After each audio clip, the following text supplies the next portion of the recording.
આદિત્ય પંચોલી આ નામ કદાચ આજની પેઢીએ નહીં સાંભળ્યું હોય, પણ હમારે ज़माने की પેઢીએ તો આ નામ ખૂબ સાંભળ્યું છે. એવું નથી કે આદિત્ય પંચોલી બહુ મહાન એક્ટર હતા અથવા તો બહુ અચ્છા એક્ટર હતા. ઠીક-ઠાક એક્ટર હતા. એમના એક્ટિંગ કરતાં એમનો ઓરા ઘણીવાર ખૂબ એમના માટે કામ કરી જતો.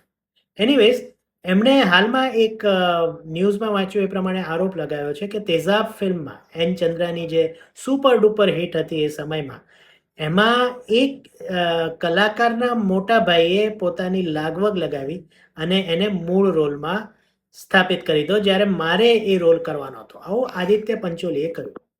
હવે કોણ લીડ એક્ટરમાં છે તેઝાબમાં? અનિલ કપૂર. તો એ સમજી શકાય છે કે બોની કપૂરે લાગવગ લગાવી અને અનિલ કપૂરને એમાં ફિટ કરી દીધો.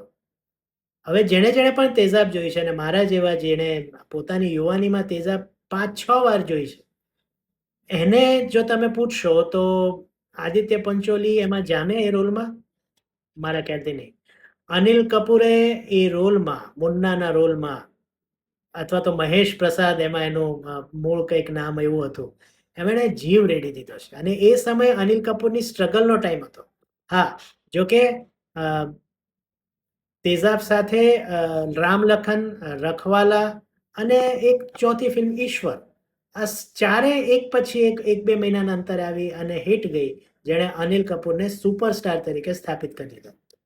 આદિત્ય પંચોલીની વાત કદાચ સાચી હશે, પણ જ્યારે મુન્નાને જોઈએ ત્યારે અનિલ કપૂર જ યાદ આવે.